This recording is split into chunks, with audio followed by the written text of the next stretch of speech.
50,000 के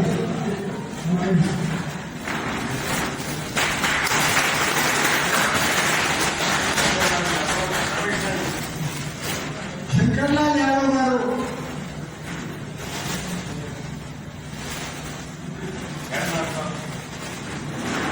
సురేష్ రైల్వర్ గారికి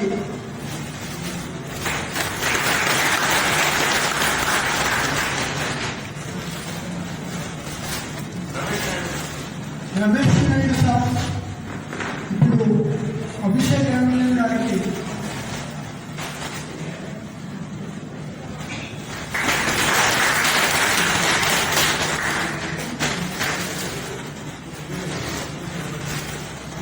ఇక్కడ ఎంతో మంది పెద్దలు ఉన్నారు. వారందరికీ స్వాగతము. ముందు వారు రోజుల విచారణ హైదరాబాద్ ఉంది.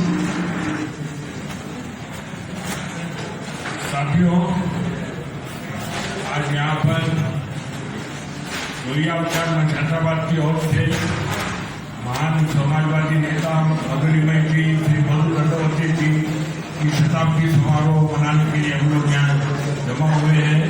मधुरिमय जी के लिए मधु दंडवती का परिचय देने का आप लोगों को जरूरत नहीं है। मधुरिमय जी दोनों भी एक महान पार्लियामेंटेरियन थे और मधुरिमय जी पार्लियामेंट में इंटर होते थे तो मंत्रीगण परेशान होते थे कि बैग ये क्या क्वेश्चन उठाने वाले क्या करने वाले हैं। तो मैं सिर्फ संविधानिक है, जनता ने हमको 5 साल के लिए चुना, ये फिर 1 साल नहीं बढ़ाना चाहिए। तो वो जब going to write an article and see to that it is really known to the people and how we are really working at the sacrifices of such kind of great personalities, noble personalities of our nation. And so thank you, and I requested sir that we will have a standing ovation for such great personality for a second. yes. Dr. Lohiya, Dr. Lohiya, अमर है, अमर है, अमर है, अमर है। धन्यवाद। हम सबके आदरणीय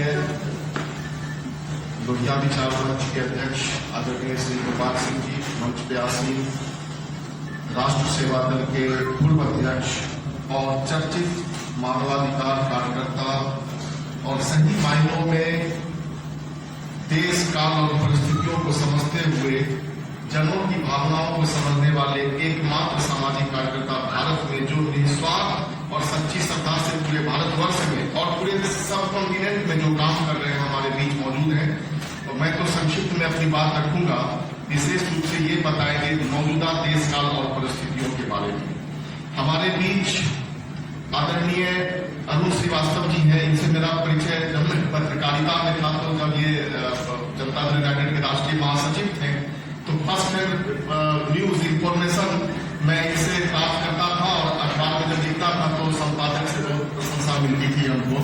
इनका श्रेय मुझे लगातार मिलता और इनकी सक्रियता के बारे में तो मैंने बताई ही कि आज डॉक्टर लोहिया की कर्मभूमि हैदराबाद में मधु लिमे और मधु दंडवती जी को एक साथ याद किया जा रहा है और ये इनकी मौलिक संकल्पना है जिसे लोग भूल गए थे भारतवर्ष में। मैं अगर गलत नहीं हूं तो, और ये सिर्फ हैदराबाद से इनका दिल्ली में इसकी शुरुआत की और पूरे भारतवर्ष में भी यादव रेड्डी जी हैं। इनके बारे में काफी कुछ सुना है, कई बार हैदराबाद हम आए लेकिन इनसे हमारी कभी मुलाकात नहीं हो पाई, लेकिन आज मेरा सौभाग्य है कि इनसे भी हमारा भेंट हुआ प्रत्यक्ष रूप से। हमारे बीच जो हैदराबाद के पुराने वरिष्ठ साथीगण हैं जिसमें रामदास जी हैं, श्री पीजे सूरी साहब हैं और रघु कुमार जी हैं जिनकी किताब अभी 25 फरवरी को लोकार्पित होगी और तमाम लोग हैं और खासकर आदरणीय माताएं बहनों। देखिए हैदराबाद की जो भूमि है, बेशक हम कह सकते हैं आज जबकि सत्ता की राजनीति में संख्या बल ही महत्वपूर्ण रह गया है तो डॉक्टर लोहिया की मृत्यु के 7 सालों बाद भी मधु दंडवती और लिमे के कोई आज भी याद कर रहे हैं और इतने लोग हमारे बीच मौजूद हैं और लोहिया जी पे लगातार शोध हो रहा है। ये कहीं न कहीं हमारी चीजें हैं जो सुरक्षित है, बीज धरती में सुरक्षित है। बस एक सही जलवायु एक वातावरण आए, बस नमी मिले, वो बीज को फूटना पड़ेगा धरती से। समाज समाजवाद के बीज जो है इस धरती में दबे पड़े हैं सुरक्षित। बस समय, काल, परिस्थिति और अच्छे नेतृत्व की आवश्यकता है और ये फूटना ही तय है, इस बात को मानेगा। दूसरी चीज मैं एक बात अपनी कहना चाहूंगा कि लोहिया जी को गए या मधुलिबे जी को गए या मधु दंपति जी को गए बहुत ज्यादा अरसा नहीं हुआ, लेकिन आप नजर दौड़ाए मौजूदा भारतवर्ष की राजनीति में ऐसे लोग भी हमारी राजनीति में थे जो अपने आचरण और अपने ईमानदारी से जाने जाते थे। प्रोफेसर मधु दंपति या उनके समकालीन या फिर कोई पत्नी पढ़िला देवी के साथ सामंतवाड़ी महाराष्ट्र की सीमा से लगे हुए और कैसर लोग जो कि गोवा और कारवार के बीच में 70 के दशक में मधु दंपति जी सक्रिय राजनीति में आए। उससे पहले नहीं, 70 की राजनीति में वो चुनाव में मेरे ख्याल से जीते थे, लेकिन गोवा की आजादी में वो 1955 में शामिल हुए और हाल के वर्ष तक जब वो रेल मंत्री रहे वो इतनी ईमानदारी से काम हमारे यहाँ होता है। सत्ता में रहकर भी सत्ता की बुराइयों से कोसों दूर रहने वाले एक सफल राजनेता अगर कोई है तो वो प्रोफेसर मधु दंपति हैं और उनके जो समकालीन सभी राजनेता रहे हैं। तो मैं आदरणीय अरुण श्रीवास्तव जी को आप सबों की तरफ से ये बधाई देता हूं कि आपने एक अनसंग हीरो जिसे लोग भूल गए थे, कमोवेश ये हमारा दुर्भाग्य है, देश का दुर्भाग्य है, आपने उनको जीवंत किया और पूरे भारतवर्ष में जन्म शती मनाने का आपने संकल्प लिया और अगले साल 24 में दिसंबर में जब ये समापन होगा तो एक बृहद कार्यक्रम दिल्ली में होगा, बॉम्बे में होगा। तो मैं एक चीज और कहना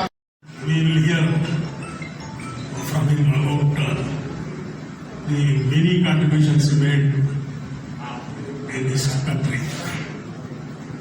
For socialist movement, though Socialist Party was divided on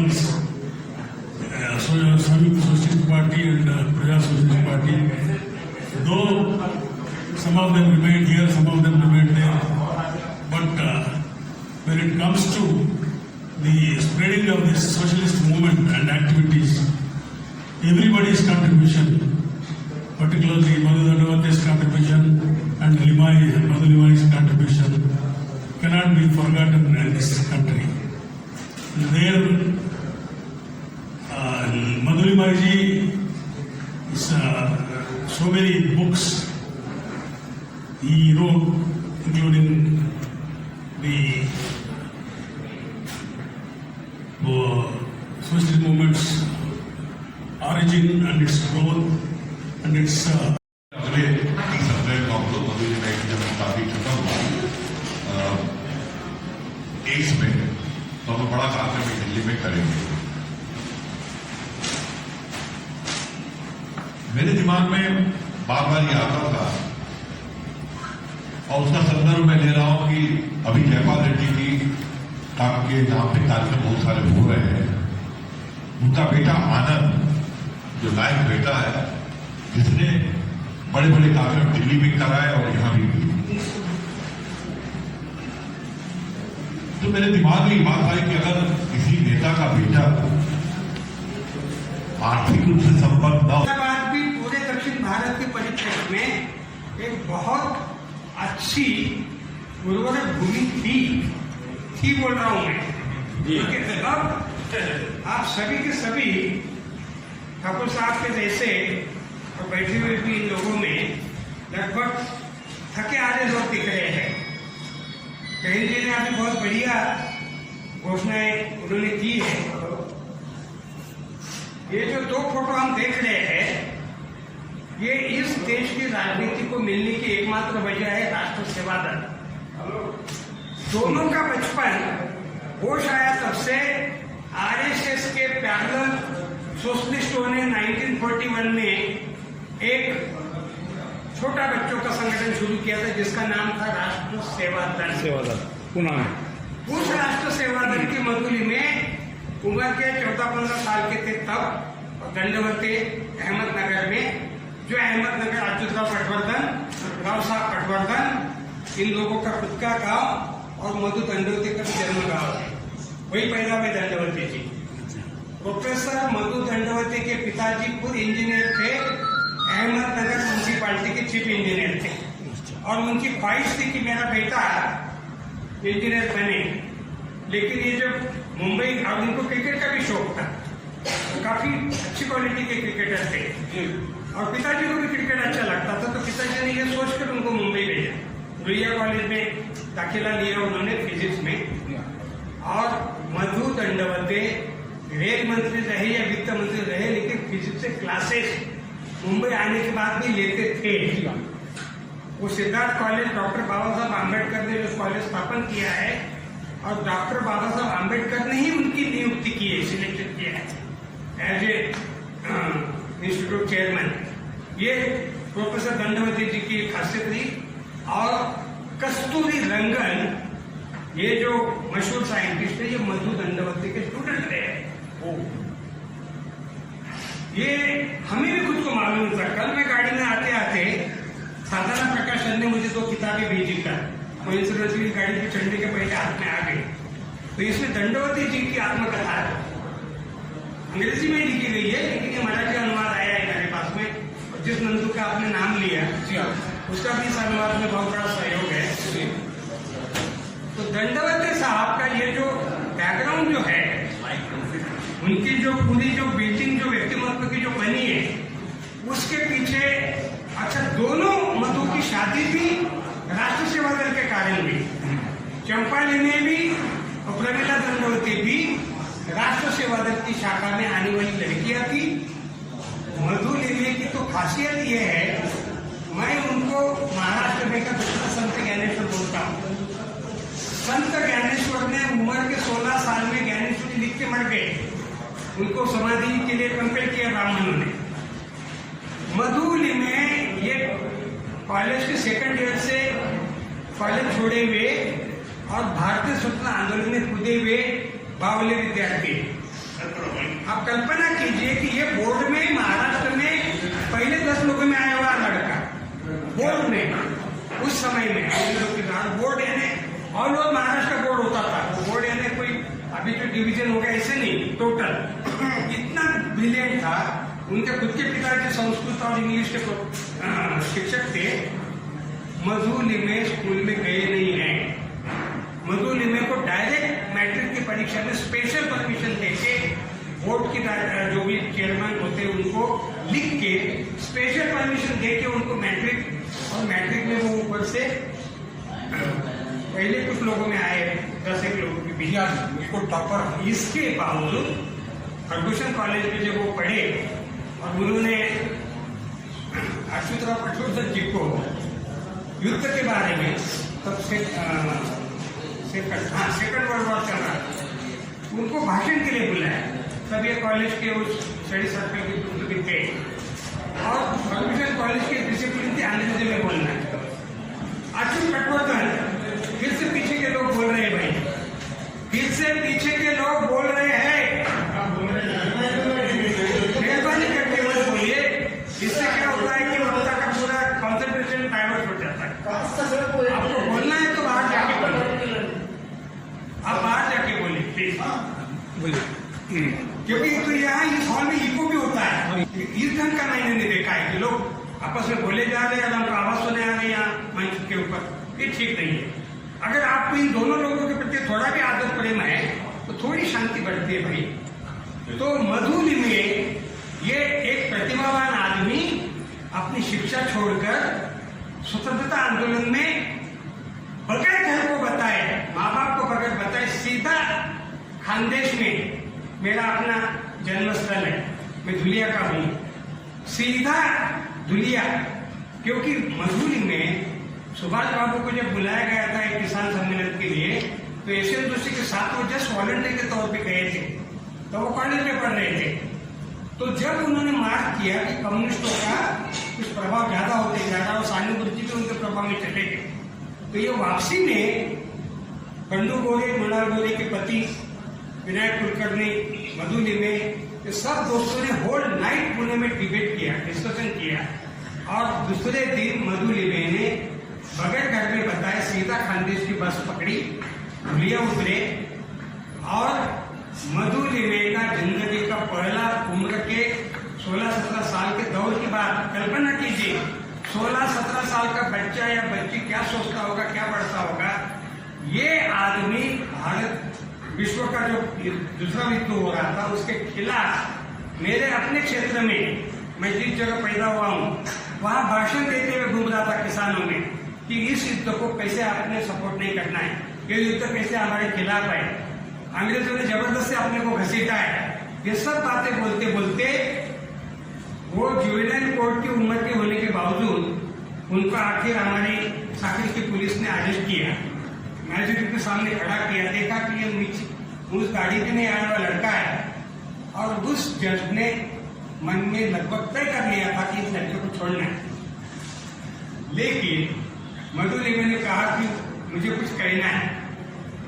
जज को लगा छोटा बच्चा है, क्या कहना चाहता है। उन्होंने जेब में तय की हुई अपनी खुद की डिक्लेरेशन कि मैं इस महायुद्ध के बीच में भारत को बगैर हमारी इजाजत से अंग्रेजों ने जो खींचा है इसके मैं सख्त खिलाफ हूं और इसके खिलाफ मैं भाषण देते हुए जा रहा हूं, जाऊंगा। अब अगर कोर्ट को मेरे को जो भी शिक्षा देनी होगी, सजा देनी होगी, मैं उसके लिए तैयार हूं। जज तो बड़ा हेल्पलेस हो गया कि मैं करे क्या। तो लास्ट में उसको जुवेनाइल वार्ड में दुनिया जेल में शिफ्ट किया गया।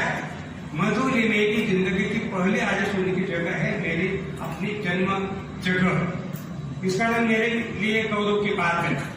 और मधु लिमे ने खुद की आत्मकथा महात्मा गांधी से सिर्फ पार्लियामेंट में जाने के पहले तक लिखी। ये मधु लिमे के ऊपर लिखी हुई किताबें दूसरों की, लेकिन मधु जी की किताब जैसे महात्मा गांधी की किताब सिर्फ अफ्रीका के सत्याग्रह तक अपने एक्सपीरियंस ऑफ ट्रूथ जो है वो भारत के आगे के महात्मा बनने की नहीं है, वो अफ्रीका से भारत आने तक का मामला उनका खत्म हो जाता है। लगभग उसी की जैसा मधु लिमे की जो आत्मकथा है मराठी में, जो मधु लिमे पार्लियामेंट में जाने के पहले, मधु लिमे राजनीति में उस ढंग से लोहिया के कारण बिहार के बांका और मुंगेर से, इसके पहले की पूरी आत्मकथा है। अभी मैं शताब्दी के बहाने हमारे सब साथियों को रिक्वेस्ट कर रहा हूँ कि मधु लिमे का जो मधु नाम का जो सही पक्ष है, हिंडनबर्ग रिपोर्ट के बाद मुझे बरबस याद आ रही है मधु लिमे की। आज अगर मधु लिमे अकेले पार्लियामेंट में होते, नरेंद्र मोदी की या बिरला की हिम्मत नहीं हुई होती, ओम बिरला की। क्या बात है। ये ऐसा आदमी था कि जिसने धर्मा तेजा से लेके, जिसने केशवानंद भारती से लेके बहुत बड़े वकील साहब के सामने बैठे, देश के ऐसे कई महत्वपूर्ण घोटाले, नगरवाला से लेके मशहूर 6 से 7 घोटाले हैं जिनके बारे में मधु लिमे ने पूरी पार्लियामेंट ठप करके रख दी थी।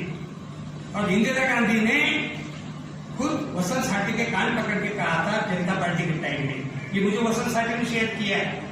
मैं दिल्ली जाता था तो क्योंकि पुराने सोशलिस्ट है तो मैं कभी कभी चला जाता था, तो वसंत साठी बोलने की सुने मराठी में बोला, भाई हम लोग इंदिरा जी को बाई बोलते हैं महाराष्ट्र में। बाई ने मेरे कान पकड़े, बोले तुम्हारे मधु के कारण।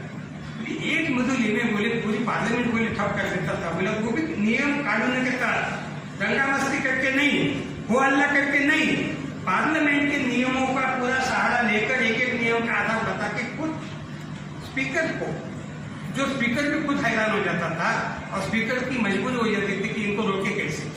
इस ढंग का पार्लियामेंटेरियन भारत के पार्लियामेंट्री इतिहास में अभी भी मुझे याद नहीं आ रहा। सही है, अभी भी सही है। बहुत सारे लोगों का अलग अलग कोई ऐसा भाषण देता, कोई ऐसा, लेकिन मधु लिमे एकमात्र पार्लियामेंटेरियन था। पार्लियामेंट के जो लाइब्रेरियन है उनका इंटरव्यू मैंने पढ़ा कि ये एक ही पार्लियामेंट मेंबर है जो हमारे लाइब्रेरी का सबसे ज्यादा उपयोग करता और टैक्सी भर की किताबें नहीं चलता, क्योंकि अगले दिन या 2 दिन बाद उनको पार्लियामेंट में भाषण करने के लिए ऐसा ज्ञान योद्धा एक तरह का, ऐसा ज्ञानी आदमी 1982 में ऑल ऑफ सडन बटन दबाई देता, पार्लियामेंट से ही नहीं राजनीति से रुक गए। 50 बार उनको कहा गया, मुलायम सिंह ने ऑफर दी और कई लोगों ने कहा कि हम आपको राज्यसभा भेजते। मधु लिमे 1982 के बाद में दोबारा राजनीति में सक्रिय नहीं हुए। ये भारतीय राजनीति का भी बहुत बड़ा एक तरह का नुकसान है और भारतीय राजनीति का पतन का दौर भी मैं वहां से गिनता हूँ। क्या बात है? मधु लिमे ने धर्मांधता, ये जो पूरा जो उन्होंने इसमें जो पूरा निचोड़ दिया है कि हमारे देश की जो धर्मांधता की राजनीति की शुरुआत वो शाहबानों से गिन रहे हैं। 1985-86 का एक मुस्लिम औरत सिर्फ 300-400 या 200 रुपए मांग रही थी एलिमोनी, वकील साहब सामने बैठे हुए, और उस औरत के खुद के शोहर तलाकशुदा औरतों के वकील थे, और ये औरत सिर्फ 100-200 रुपए उस जमाने में मांग रही थी। इसके लिए भी इंदौर, उसके बाद में Jabalpur high court, supreme court, और सुप्रीम कोर्ट ने 455 या 56 ऐसा कुछ अमाउंट बिलो 500, लेकिन उसके बावजूद भारत के मुसलमानों ने लाखों की संख्या में जो जलसे किए, जिसके कारण राजीव गांधी को कंपेल होके वो जो अल्पसंख्यक समाज का अपीजमेंट शब्द जो उछला है ना, उसके लिए एक कारक तत्व है शाहबानों का मसला, जिसको लेके हमीद दलवाई ने अपनी जिंदगी खपा दी। मुझे फक्र है कि हमीद दलवाई भी राष्ट्रीय सेवा दल के प्रोडक्ट थे। हमीद दलवाई चिपळूण के कोकण की शाखा के प्रोडक्ट थे, हुसैन दलवाई के बड़े भाई। और हमीद दलवाई का जो क्रेडेंशियल सेकुलर जो बना है, इस्लाम के 1500 साल के इतिहास में ऐसा रिफॉर्मिस्ट मुसलमान केमल पाशा के बाद में दूसरा नहीं है। वो हमीद दलवाई कॉमन सिविल की बात 1966 में बोल रहे थे। उनका मोर्चा का फोटो है 1966 में महाराष्ट्र के असेंबली के ऊपर।